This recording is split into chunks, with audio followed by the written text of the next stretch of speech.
Ladies and gentlemen, welcome to the Bullpen.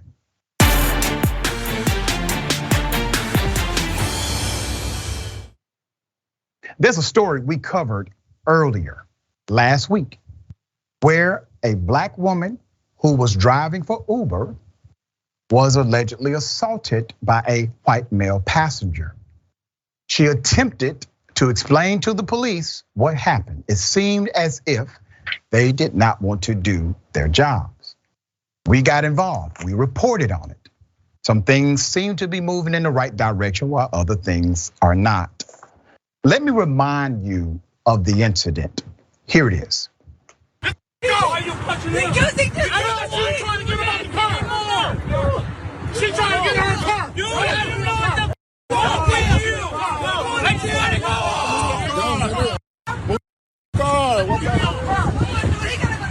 Dude, I don't know what's going on. I don't want this. I don't want this. I don't want this. Come on, I'm recording. Hey, this is racist.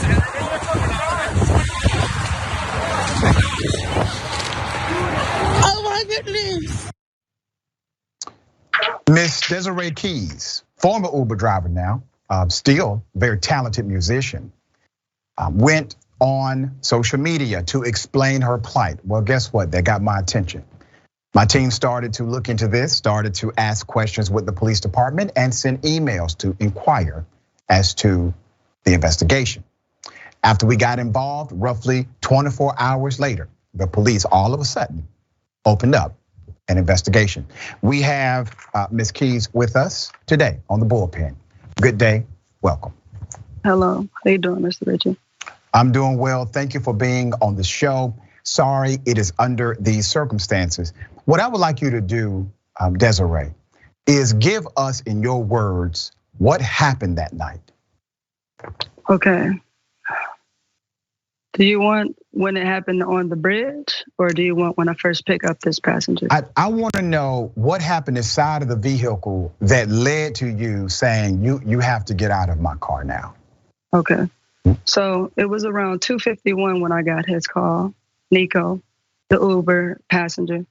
It never said it was a guest rider, so it never said I was picking up someone different. It said I was actually picking up Nico. Okay. So it said I was only gonna take about 9 to 10 minutes to get to him. I pulled up to the address and he was standing outside with a few other men in a van in front of the address where I was supposed to pick him up at. And he gave, light hugs or whatever. And he came to the car with Tim Hortons cup. And I thought, okay, maybe these guys working on something. Who knows? And he had an Ohio license plates in Highland Park. Soon as he got in the car, the first thing he says to me is, "Hey, this is a nice car." And I said, "Thank you, I appreciate it." Before I can even say anything else to him, I turned down the radio so we can make conversation because I thought that he was the talkative person. He says, "How do you afford this car?" And I was gonna tell him it's an Uber program. That's what they do to give you Teslas to drive for people to have comfort. He says, "Because I know you can't afford this from anything else. You got drugs? Do you have drugs on you?" I said, "Drugs? Why would I have drugs on me and I'm driving you?" He says, "Cause, if you were black, you'll have drugs on you, and that's the only way you can afford this car." So I'm like, wow. So I stopped the vehicle. I was only 2 blocks away from where I picked him up. And I turned on the dome lights in the Tesla. I took down my mask and I turned all the way around. And I said, I was about to say, "Would you say that to anybody else?"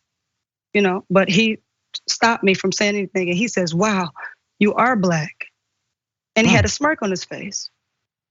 And I said, "Yeah, I am black." I said, "Would have said that to any other race?"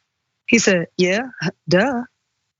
And I said, "Wow." I said, "Listen," I unlocked the doors. I said, "You can get out right here, Mr. Nico, because I don't condone the disrespect or racial profiling me. You called me a man and I just told you I was a woman too many times. I can't really go in detail of, conversations, but it was very light, but it was 2 times where I had to correct him because I had my beanie on. I have my beanie on. This is the jacket that I always wear. Mm-hmm. So I said, "You can get out here and call for another Uber." And he said, "I'm recording you. I'm recording you." I said, "Well, you're gonna need it, Mr. Nico." I said, "My name is Desiré Keys." I said, go ahead, keep it. I said, because I don't condone and disrespect. So you can get out right here. He was like, okay. He put his phone down like this. He looked out the window and he says, I apologize for disrespecting you. I said, okay. So I guess we can continue with the ride, huh? He didn't say anything. So I locked the doors, turned the radio up a little bit, and I proceeded to drive. Soon as I got on the highway, I-75, we was going southbound, going towards downtown. And I heard him talking, but I thought he was on the phone. And I passed Hallbrook and Kniff, it's an exit. And as soon as we were about to pass it, he started shaking my vehicle.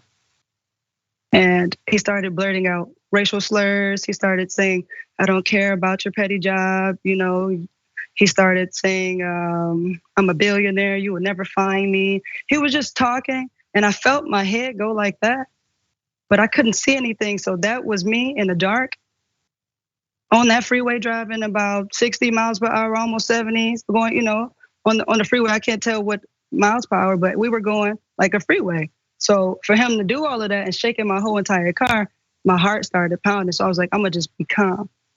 I said, hey man, you ain't gotta be like that. You ain't gotta be like that. He was like, pull over right now before I kill you. So I said, okay, I got you, brother. I'm gonna pull over right here. But I kept going because I saw his address was taking me to East 94. So I said, if I get on top of that ramp, I know everybody gonna see me. And I know somebody's gonna call 911 for me. So I went up there and I stopped up there, sir, on I-94 East. And I stopped up there at that ramp and I got out and I told the car behind me, I said, I'm an Uber driver, I'm a woman. And this man just assaulted me, he racial profiled me, he just threatened my life. And I'm not driving an inch further without him getting out and please call police. He said, you're gonna drop me off right here on the freeway? I said, yeah, you just said you're gonna kill me. I don't want you in my car in the dark any longer. So he said, well, open your stupid door. Because he said he didn't know how to open it. The man behind me told me, take your time, sister. I'm a Uber, driver. He delivers food. So take your time and ask him politely to get out again. So I picked my head in and I said, Nico, can you please get out? That's when he said, I don't know how to open your stupid door. So I walked behind the car and I pushed the button, opened up his car door, and he started smiling and he had his phone up and said he was recording me again. This is the second time he said that. First time he was inside the car before we got on the freeway. But he was recording me again. He started pouring this green, sticky, slimy stuff all in the backseat. Wow.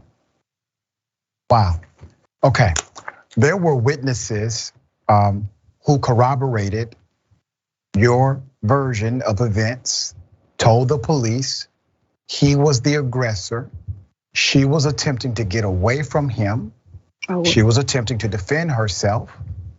Let's put up the screenshot of the individual who was involved, according to you. That's the person. Now, the picture or the profile presented when you received the Uber call was not him. It was somebody else, right? But you assume it wasn't, right? It wasn't a picture. It wasn't a picture at all. Wasn't a picture at all. Got you. All right. No. Let's put up a picture also of the Lieutenant Lance here. Okay. So since Indisputable aired the first report on Friday, the investigating trooper, Chadwick Carpenter, and his commander, Lieutenant Lance Cartier, have contacted Keys and her witnesses. Keys told Indisputable that the Michigan State Police intend to close their investigation this week. Keys noted that one of the witnesses, Amir Nunn, had not had a chance to speak to the police as of Saturday because she was attending a funeral. So explain the dynamics of this to me. Obviously, what you just described is a hell of a criminal, or multiple criminal acts. What you described, that is scary. Yes, I'm sir. thankful that you're alive. Yes, so sir. What is happening now as it relates to the investigation? Well, I did call Trooper again. I was calling him every single day. He came to see me on the 9th for my body cam interview and to my written interview, I told him I can't write it no more. I want to speak it because I feel it and I can see it to give it to you. So right now they said that it's an open investigation, but they did close it because they did not have my medical records. But I sent them my medical records on the 17th, on the 18th. My mom, she made me grab all of that and she told me to make copies of it. And I did that. And I sent it to DPD and they said that they sent it all to MSP. So they supposed to got it. So yeah. Everybody said it's open now. It's open now. So thank God it's open now, hopefully. Okay. All right. Miss Desiré Keys allegedly was assaulted by a passenger inside of her Uber. The police initially looked as if they did not believe her until there was a report. We did that report right here on Indisputable, checked out some of the details, obviously, during that reporting. Let me do this. You described, Ms. Keys, some kind of substance that he poured in your vehicle. I think we have a picture of that. Let's put that picture up. Did you ever find out exactly what it was that he poured in your vehicle, according to you? No, but I have brothers, big brothers, and they told me that it could have been, I don't want to say, but it was liquid codeine or some type of drugs. And my brother said that's what that was. Cause I'm saying it's in a Tim Hortons cup, but it looked like some syrup. It wouldn't come out. Did the police take a field exam of the substance to test for possible illegal drugs? No, and I told them that they should. And I told them that they should test me, they should test him, they should test it all. They said no, they did not. Okay. Let's also put up a picture because he grabbed your braids actually. Yeah, he snatched my back of my head before in the car when I was on the freeway before he said, pull over, he's gonna kill me. I felt my hair do like that. As it stands now, one of the key witnesses, she was at a funeral over the weekend, so she has not had an opportunity to respond. I think there's a concern from you that the police are looking to close this case before having that witness on record. Why is that a fear of yours? Because I keep showing them a picture. So after he, spilled that green stuff in my seat, he walked upon me. I can't, oh my God. Every time I think about it. So he walked up to me and he kept saying, come here, come here. He kept doing that and I was walking back. I looked back and said, y'all not gonna help me? Like that's what I was screaming. I was saying that and he stepped on my foot and reached for my face and I just started wailing. No more being nice. I already begged it for my life. I kept saying it. And the other man out of his Ram truck came and strangled me. He choked me and I put my hands up just like this. And he kept strangling. He said, shut up. But he said, shut the F up. So I just started praying. Sister, this is just such a horrific. And I got brothers, I'm tough, but this shouldn't happen to nobody, y'all. At all, it doesn't matter you have brothers. This should not go down the way it did and then police respond. All of that evidence, they got evidence in the back seat that he may have been on something, that's a possibility, you gotta investigate that. Guarantee it. If it was you, the other way around, they would have investigated you. Yes, they would have. Promise you that. It would have been probably worse. We're gonna stay on top of this, okay? As it stands, you do not have representation. No, I do not. All right, I just wanted to make sure that was noted because attorneys do watch the program, a lot of them. You are a talented musician. Tell us about your musical career. I'm a songwriter, I'm a ghostwriter, and I'm a singer. I play piano. But I wrote a lot of music and I'm just a floating butterfly in the industry. Not signed to anybody. I do my own research and I have my own label and I just been trying to partner with a label and haven't had that opportunity just yet. But I'm known by a lot of people that's cool. I'm so humble for them. I want to say this to you, sister. You are a beautiful soul. Thank you. This world is full of ugly ones. The reason why he did not like you is because you are a beautiful soul and you remind him of how ugly his soul is. And it bothered him. I want you to continue to shine your light, continue to encourage, inspire everyone you meet. Don't let one bad incident or many transform who you are. All right? I would never. I would never. Thank you for your strength, sister, okay? Oh yeah. I'm here for y'all. I'm here for God. I'm here for my mother. All right. God bless you. All right. Until next time, we're going to stay on top of it and we will bring updates as they come.